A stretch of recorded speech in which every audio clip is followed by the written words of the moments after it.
We back in action. Um, got a good topic today. Good topic from the hometown team, Houston Rockets. Shout out to H Town. If you're in the H, show some love on the video. For real, I'm calling you out. But yeah, man, I already kind of talked about the Rockets a little bit. If you haven't seen that video, go check it out. One of the first videos I dropped, just kind of going over the whole team.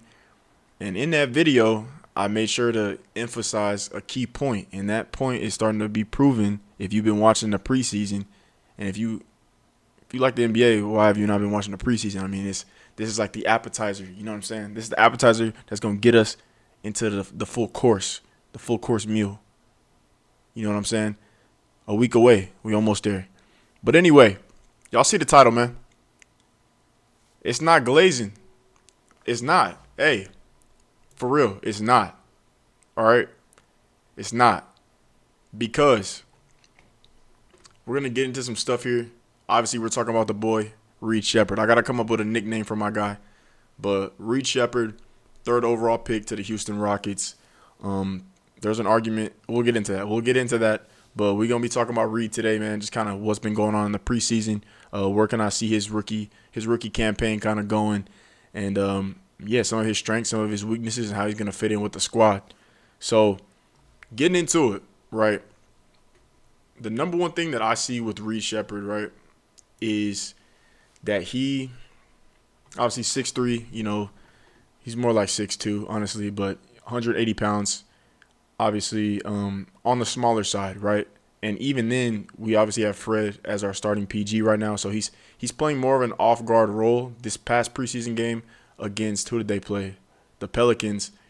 He was more on the ball than I've seen him so far with our squad, but he can play both. Obviously, he's not the best playmaker, but from what I've seen, the kid's got vision. But that's not why we're here, and that's not what you guys see on the title of this video. Reed Sheppard can shoot that thing. Hey, seriously, Reed Sheppard can shoot that thing better than a lot of people that I've seen, and that's saying something for, not only have I been watching the league for 10 plus years, but I mean, there's a lot of great shooters. Mostly everybody who goes in the league can shoot. And then amongst them, you got, guys that can really shoot it. He can really shoot it. Even if we look at some of his college stats, right? Only played 1 year. Didn't even start all of his games. Didn't even start all of it. I think he only started like a couple games, honestly. Let's look at his freshman year. Yeah, so he played 33 games. He only started 5. But in those 33 games, he was getting a decent amount of minutes, 29 minutes. Put up 12.5, 4.5, and 4. So pretty versatile. You can see that he can, he's a kind of a jack of all trades. He can score a little bit. 4.5 and 4 for a college freshman is really good.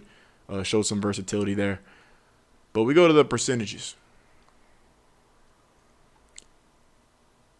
Dude shot 54% from the field and 52 52%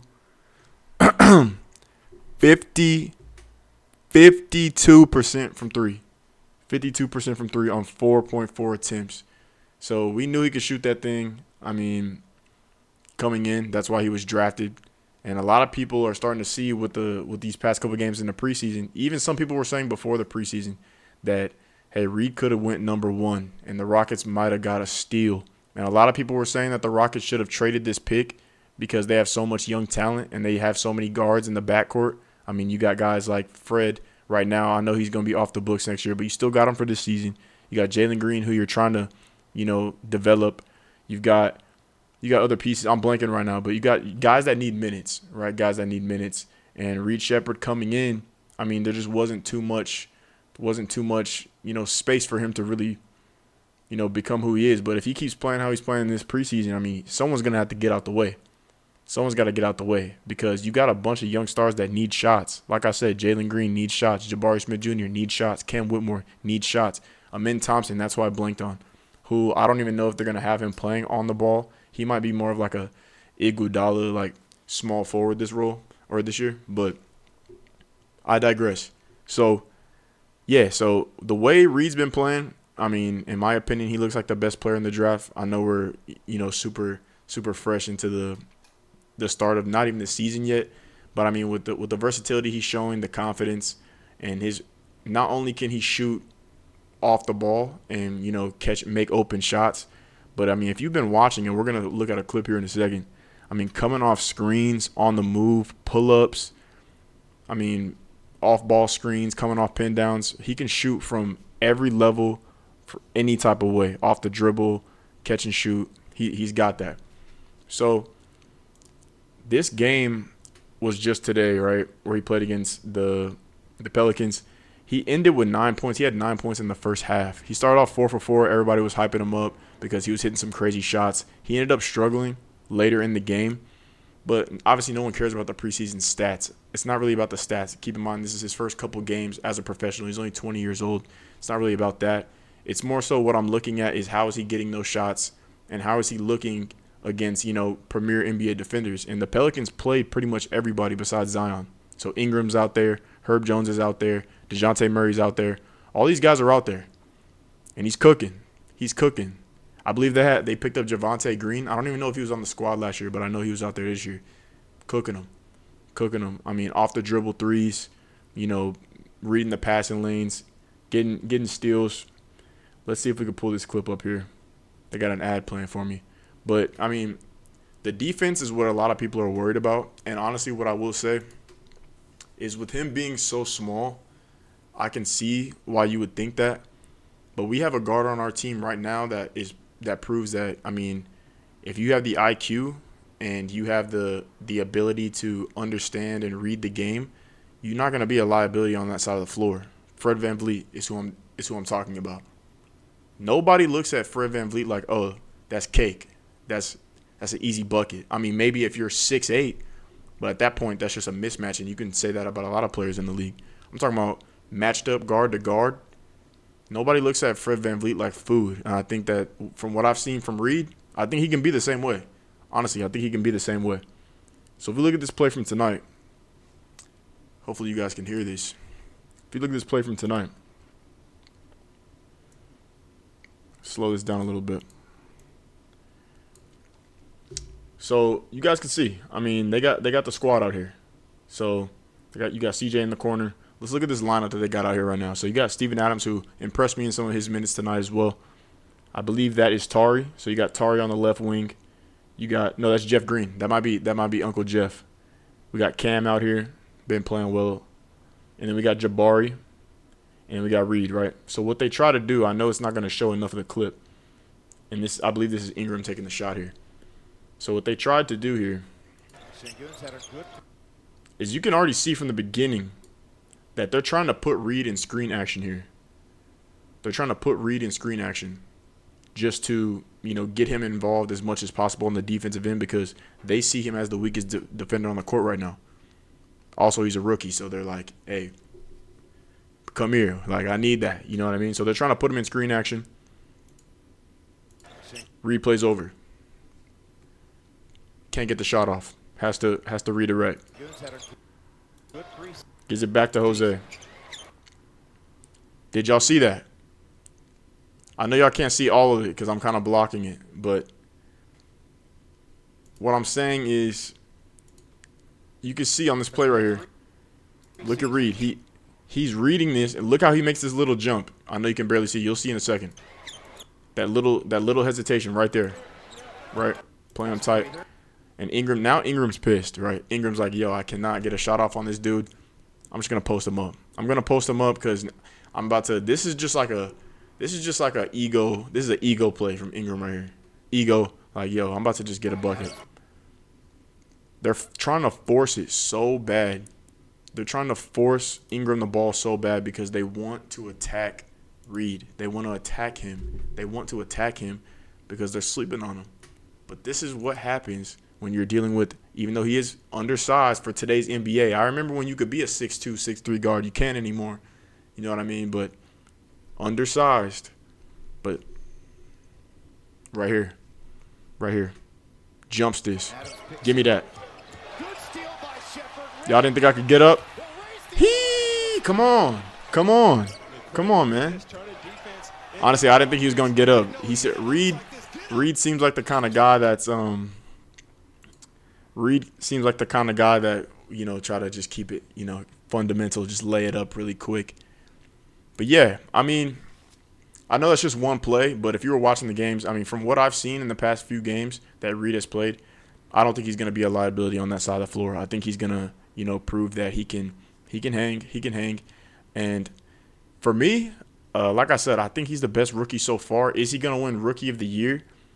If I was a betting man, I wouldn't say so because of one reason that everybody knows. I don't think he's going to get as much opportunity, or I don't think he's on as bad of a team because keep in mind the Rockets weren't supposed to have this high of a pick. They were 41-41 last year. So he's in a strange situation to where out of most of the top picks, I would say probably him and Rob Dillingham, they got drafted to good situations. Obviously, the Minnesota's on another level, but I'm saying like they didn't go to like the Wizards, they didn't go to like the Hornets, like you know what I mean? Like they went to pretty good situations, like teams trying to win.